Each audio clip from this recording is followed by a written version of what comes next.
Welcome to this episode of Religion and American Public Life, a podcast of the Boisi Center for Religion and American Public Life at Boston College. I am Mark Massa, and I have the happy good fortune of being the director for the Boisi Center, and I'm serving as today's host. This podcast is the newest initiative in the Boisi Center's commitment to connecting a community of scholars, policymakers, media, and religious leaders in conversation and scholarly reflection around issues at the intersection of religion and public life in the United States.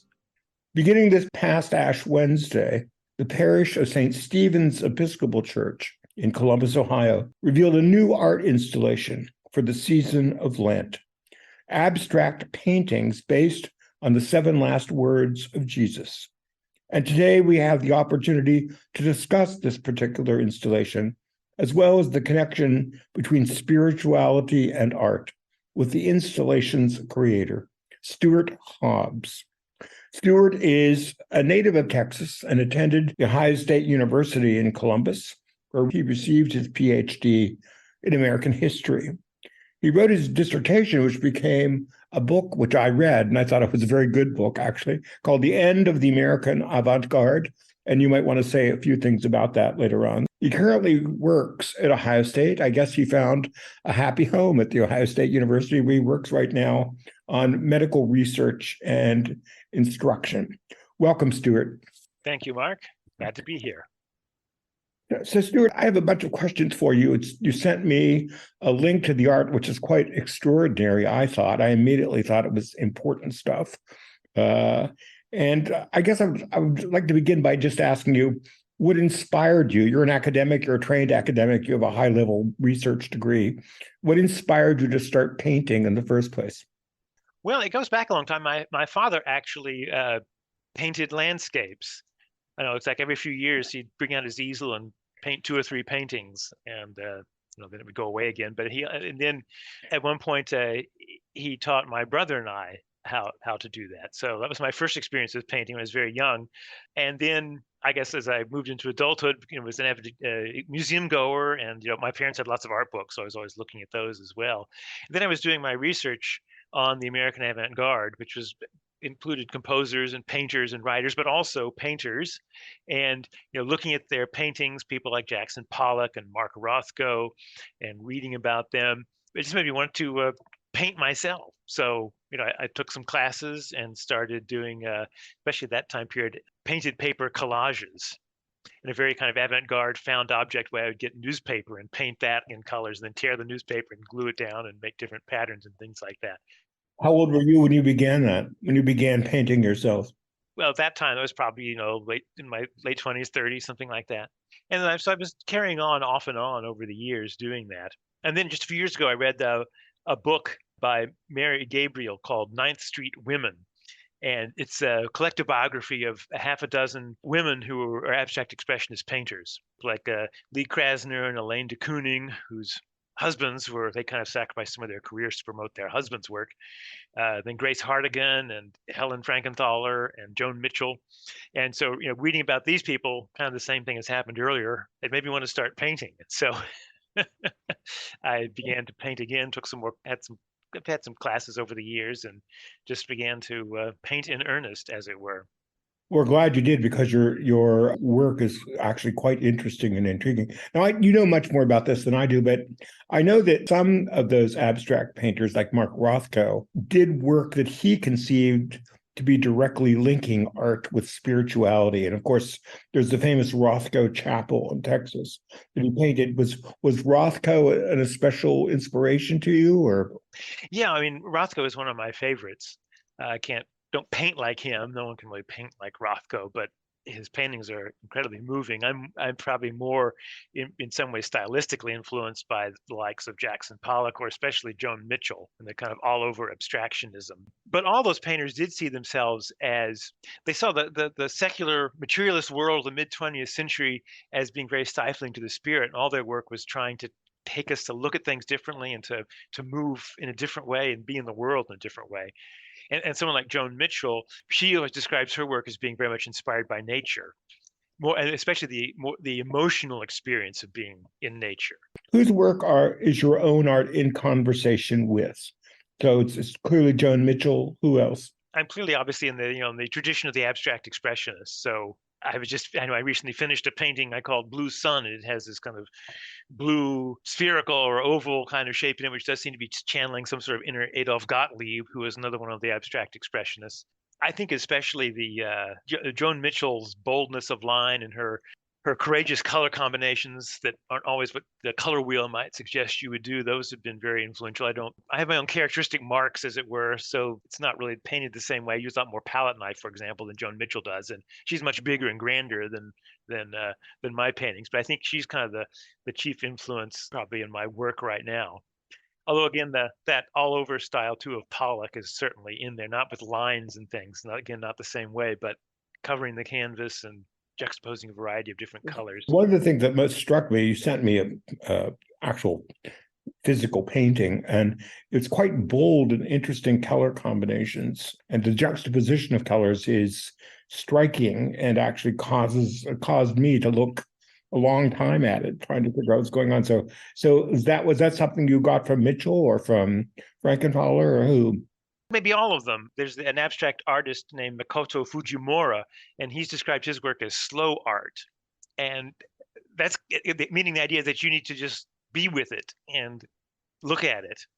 And really, that's kind of what's been behind all of my work. I do see it as being a kind of meditative work. And maybe in this way, it connects with Rothko, a much more active sort of style than his. But it is intended for the viewer to look at it and observe those colors like you talk about, and kind of be with the work. That's very interesting. Slow art. That's my new phrase for today. I'd never heard that before. And it has a real evocative sense in terms of spirituality, of sort of taking time to slow down, take it in, exactly, experience it. Yeah, and the idea of my art too is that you can take that same experience out into the world. I mean, in a way, there's all these, there's color out in the world. You can go out and admire how the water, the sunlight dances on water. I just get rid of the middleman and focus and get rid of the trees and the water and focus on the colors themselves. But indeed, really are an invitation to go out into the world and just look at the world around you and note the colors and shapes and what's around, to slow down and just be. As you know, most of the history of art in the West, Christian art in the West, is representational art, but you do non-representational religious art. Why did you decide to paint in that way, which is a new, I mean, certainly since the mid-20th century, there's been a stream of that, but it's not the major tradition. So what did you find appealing personally in painting non-representational religious art? Well, let me start to answer that maybe by asking a question, which is, why did Hilma af Klint of Sweden, Vasily Kandinsky of Russia, and Arthur Dove of the United States, all independently, but at about the same time in the late 19th, early 20th century, invent abstract or non-objective art in the Western tradition? I think the answer why that sort of convergence happened independently at that same time, well, Yogi Berra, I think, the great philosopher, leads us in the right direction. He said, you can see a lot just by looking. That's right. Yes. And those three artists looked out at the world of art, and they realized that with the invention of photography in the 19th century, that long tradition from the Renaissance of vanishing point realism was kind of coming under a challenge. And the Impressionists, of course, responded to that by understanding that what we see it's what's out there, but it's also a reflection of light bouncing off objects, and so they broke those patterns of light down. So it's a way of seeing things differently. And in that context, I learned recently that about 8% of women have an extra, I believe it's cone in their eyes. Remember, the rods and the cones are the cells that help us to see and process color in our eyes. So 8% of women have an extra cone. I think it's the cone, not the rod, but one of the two. That means they can see the same color spectrum that you and I see, but where you see 100 shades of green, they can see 1,000 shades of green. And I understand that there's a kind of shrimp that sees the ultraviolet spectrum. So a whole different kind of colors than we see. So again, this idea that color and seeing is about what's out there, but it's also how it's processed, how it's also inside us. So that raises into question, as these other artists then saw, well, why can't we just paint what we see inside? And so that's that inner vision that is what abstract artists, and that's what kind of moves me as well then. I see all creative artifacts are like their own universe that hadn't existed before. But I think especially abstract painting, maybe I think it parallels well with music. A string quartet is something, that exists in the ether, as it were, and is its own really sonic universe. And so my paintings really, and other abstract ones, are their own visual kind of universe. Let me put that together, because what you're saying is quite interesting. If I'm gathering what you've said correctly, that you believe that non-representational religious art evokes a different set of spiritual questions or concerns, or perhaps demands more of us in terms of slowing down. And yes, that's right, because that's that next stage. That's what it's that it invites you to slow down, to look at things. It's a more of a meditative process. And so I think it connects very much with kind of contemplative spirituality that I practice. In a sense, we might even say, I never thought about it in these terms before, but we might say that non-representational religious art is a more demanding spiritual discipline in terms of, at least in terms of meditation. It demands more of us in terms of engaging with it. Yes, I think that's probably true. Now, you decided to paint for your parish church, which is St. Stephen's Church, Episcopal Church in Columbus. You decided to paint the 7 last words for the wall, for an entire long wall. I've been to that church before, that the congregation can see they're sitting next to your works. Right. What inspired you to do that for Lent? Well, at the most basic level, we've had this kind of art program at St. Stephen's for a couple of years now, and the west wall of the church is all windows looking on a courtyard, and the east wall is bricks, and then there's some steel columns that rise to support the roof. They divide it into 7 bays, and so I was looking at that and realized, so 7 bays, 7 last words. That could be a series for Lent. Now, of course, we have to ask the previous question: why did 7 remind me, say, of the 7 last words instead of maybe the more obvious 7 days of creation, or lots of other things you might think of? And I think the answer to that is the importance of the theology of the cross for me. For example, if you look at the first painting of the series, is the first word from the cross was, "Father, forgive them, for they know not what they do." So that first painting on forgive, Jesus' death is not just about the events of that particular day, but Jesus is crucified every day in the evil that people perpetrate. So quickly I knew that the painting needed to address that issue of what is being forgiven, and that also it would probably need less abstract imagery. So this first painting is actually a collage that has photographic imagery on it, including scenes of child labor, the poor picking through garbage, a scene of Jews in the Holocaust, women mourning their dead sons on a battlefield, all of these kinds of atrocities that we experience in life. And in the corner, in the lower left corner, there's a small image of cliffs with a narrow shingle before the sea. And that's my own private iconography in a way. It's a reference, of course, to Matthew Arnold's great Victorian poem, Dover Beach. And I'm sure many of your listeners will remember those haunting last lines of the poem.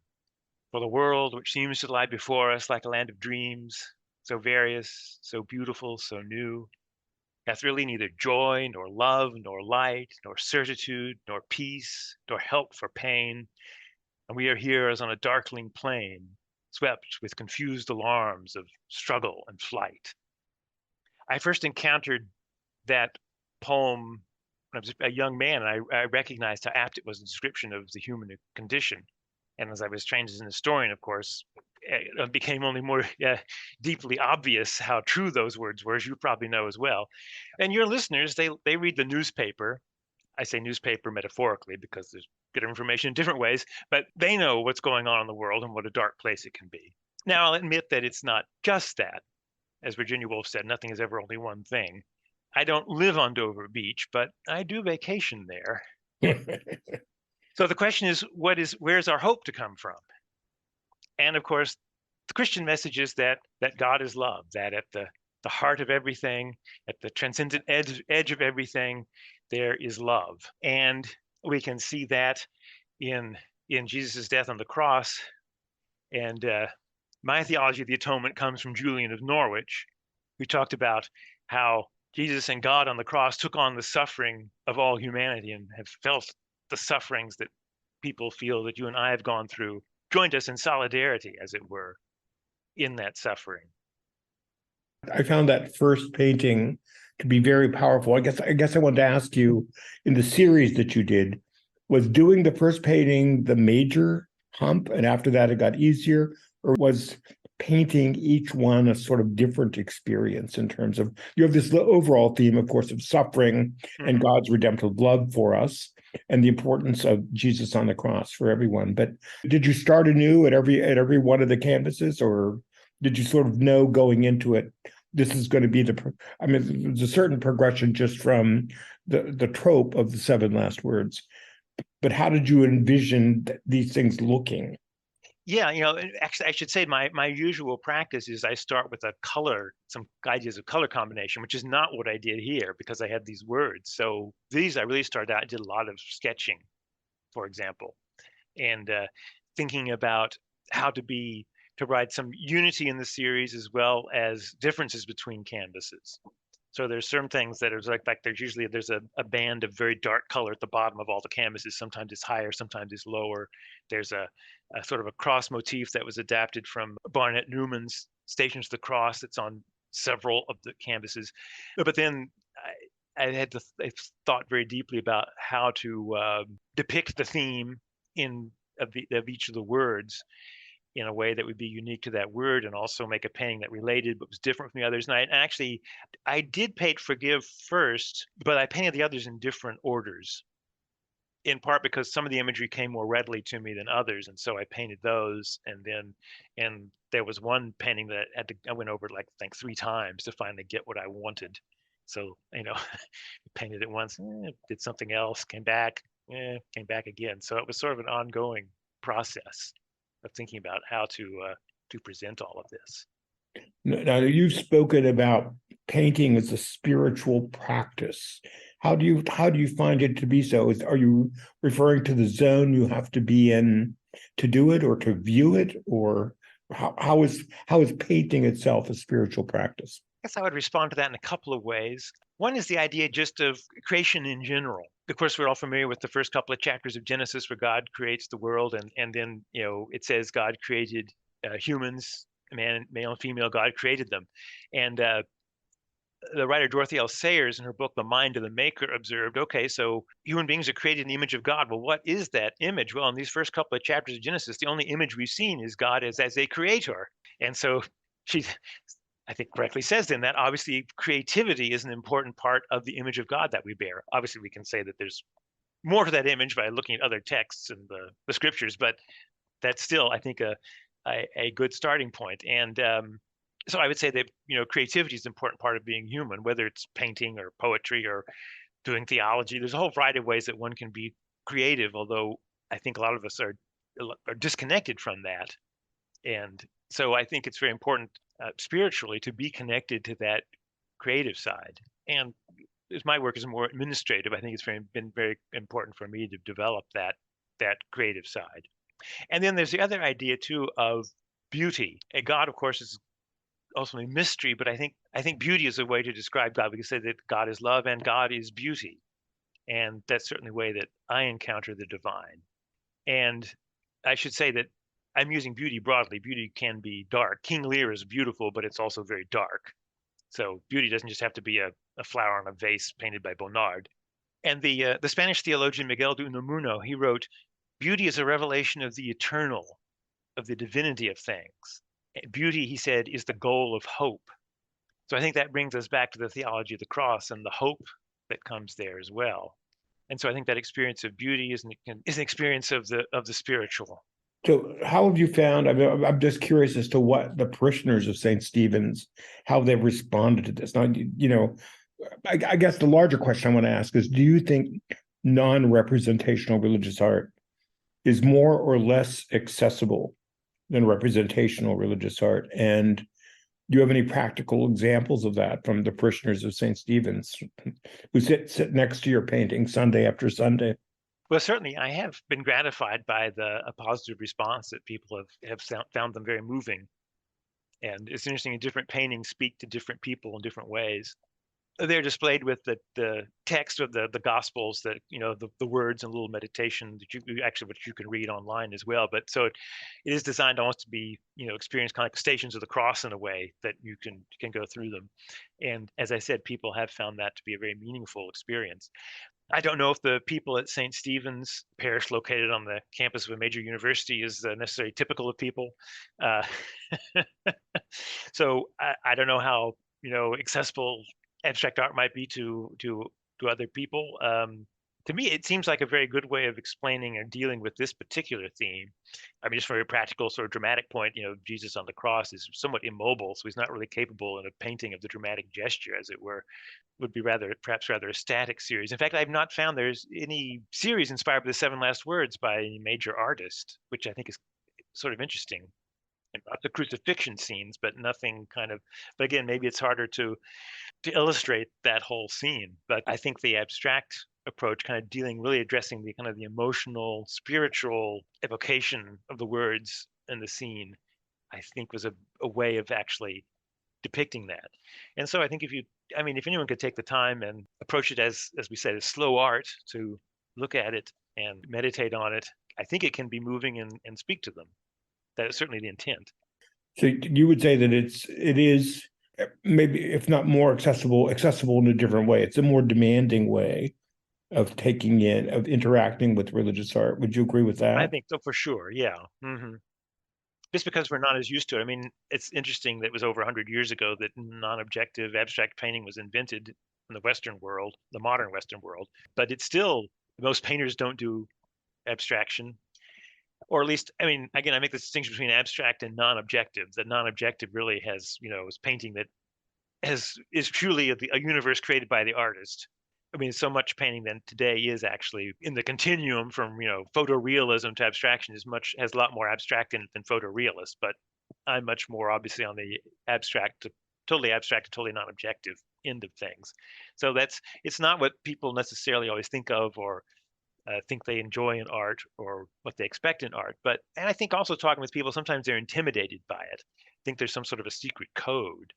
I mean, there really isn't a secret code in my painting. It really is about colors and form and the interaction between different colors and brush strokes. So it's all kind of right there just to look at and to take in and to experience.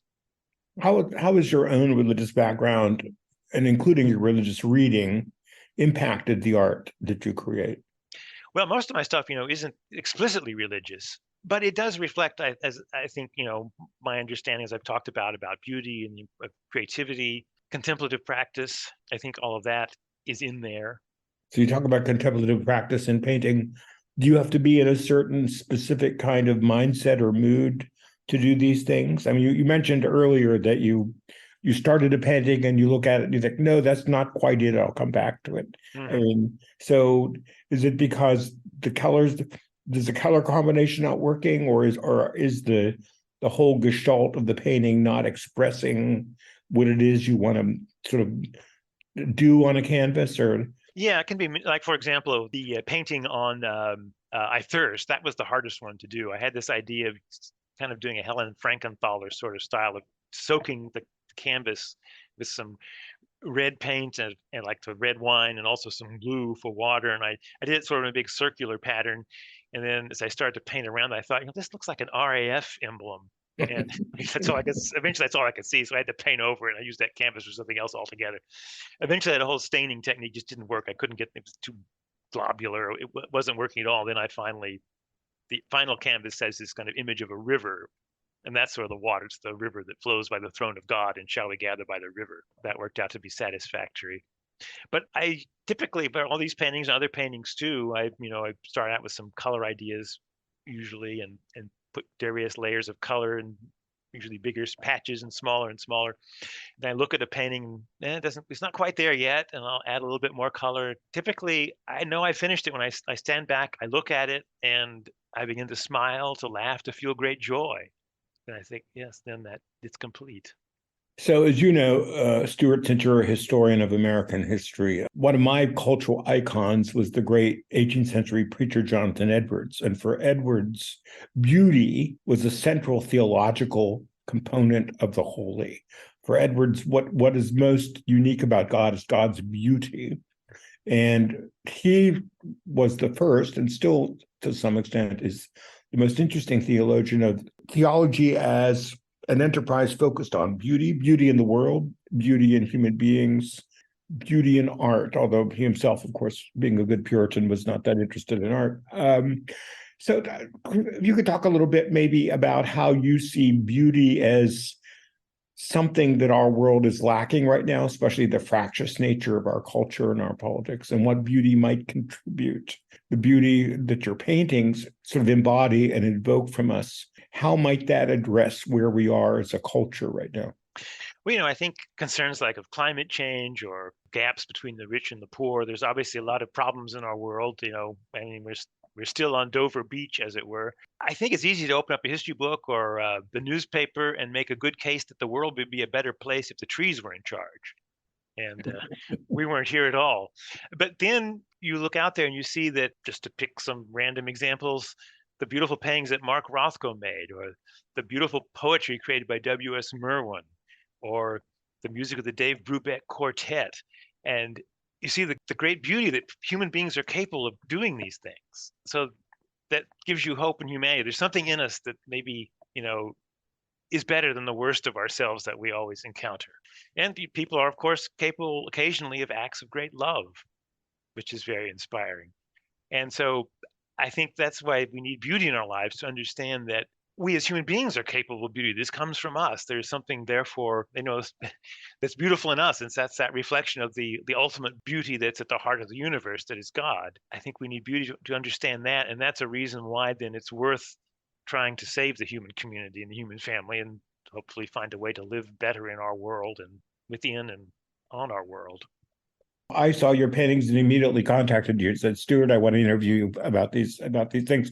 If people go online and see and want to find more about you, the artist, or them, how could they best do that? Well, I think there's going to be a link to my Columbus Makes Art webpage on this podcast webpage, and there's even the button there for contact the artist they can click, and there'll be also a link to the 7 Last Words series, the images, the paintings, and text about them. So I urge them to look on your webpage or the podcast page and find those links. That'd be great. We will certainly include those. My advice to people is go to the link and see. I think you'll be quite extraordinarily surprised by the vibrancy and immediacy of these paintings and the way that they draw you in. It'll be worth a long trip into slow art to sort of experience these things. Thank you, Stuart. It was great speaking to you. Thank you, Mark. I enjoyed speaking with you. Thank you. Thank you for listening to Religion and American Life, a podcast by the Boisi Center for Religion and American Public Life at Boston College. For more information on the work of the Boisi Center, the Center's schedule of events, or to listen to other episodes of this podcast, please visit our website at bc.edu/Boisi.